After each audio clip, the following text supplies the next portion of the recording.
YSRCP party నేడు 13 ఏళ్లు పూర్తి చేసుకుంది. నేడు 13 సంవత్సరాలు పూర్తి చేసుకుని 14వ సంవత్సరంలోకి అడుగులు వేస్తుంది. 2019 ఎన్నికల్లో 50% ఓట్లు, 151 శాసనసభ, 22 లోక్సభ స్థానాల్లో విజయం సాధించి చరిత్ర సృష్టించిన వైఎస్ఆర్సీపీ వచ్చే ఎన్నికల్లోనూ వైఎస్ఆర్సీపీ ఘన విజయం సాధించడం ఖాయమంటున్నారు వైసీపీ నేతలు. ఇవాళ అమరావతిలో నిర్వహించిన వార్షికోత్సవ కార్యక్రమంలో నేతలు సంబరాలు చేసుకున్నారు.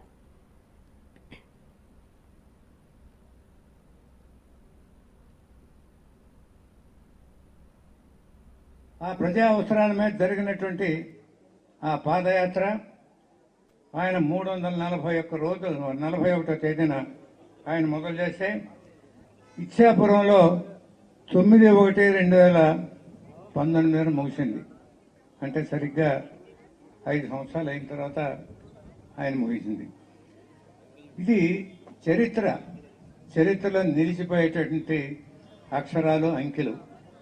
ఈ అంకెలు తుడిపేయటానికి జగన్మోహన్ రెడ్డి గారు వేసిన అంకెలు తుడిపేయటానికి ఎవరి వల్ల కాదు. అటువంటి నాయకుడు ఈరోజు మనకు ఉన్నాడు.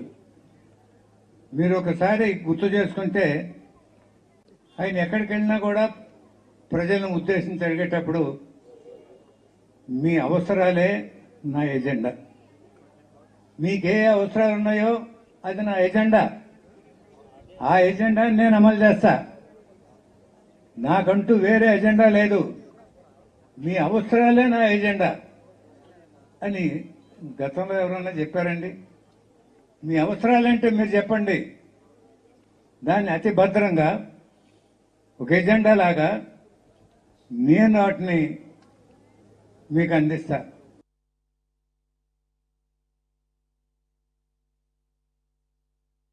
మరి మన బిడ్డలు ఇప్పుడు ఐక్యరాజ్య సమితికి వెళ్లి ఆంధ్రప్రదేశ్ నుంచి 40 సంవత్సరాల అనుభవం ఉన్న చంద్రబాబు నాయుడు వల్ల కాలేదు, ఎవరి వల్ల కాల. 4 సంవత్సరాలు పాలించిన జగన్మోహన్ రెడ్డి గారు మాత్రం మన పిల్లల్ని ఐక్యరాజ్య సమితిలో మాట్లాడేటట్టుగా తీసుకొచ్చాడు.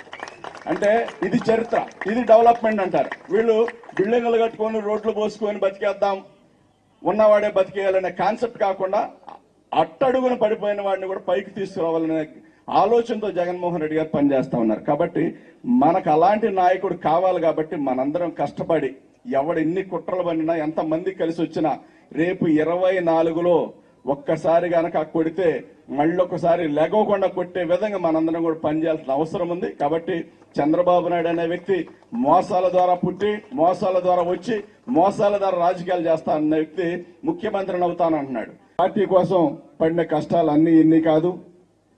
పార్టీ పెట్టినప్పటి నుంచి కూడా మరి గెలిచిన ఎమ్మెల్యేల్లో కొంతమంది అటువైపు వెళ్ళినప్పటికి కూడా, చాలా మంది వదిలేసి వెళ్ళినప్పటికి కూడా ఎక్కడా కూడా రాజీ పడకుండా, భయపడకుండా పైనున్న దేవుణ్ణి, ప్రజల్ని నమ్మి ముందుకు నడిచాడు. కాబట్టే ఇవాళ మరి 151 సీటుతో ముఖ్యమంత్రిగా ఉన్నారు.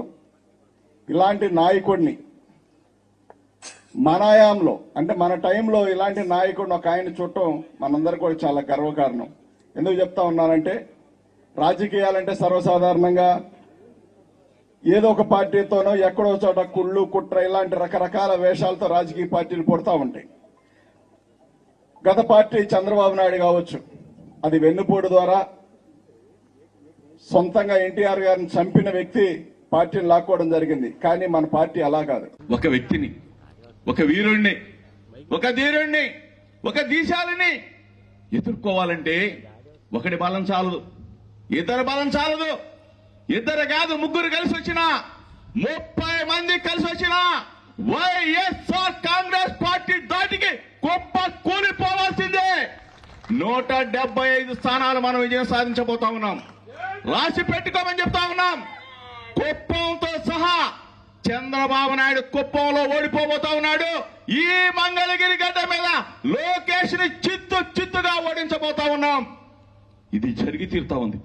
ఈరోజు ఎన్ని సర్వేలు చెప్పినా సరే వైఎస్ఆర్ కాంగ్రెస్ పార్టీ ప్రపంచం ఆంధ్రప్రదేశ్ రాష్ట్రంలో వీస్తుంది.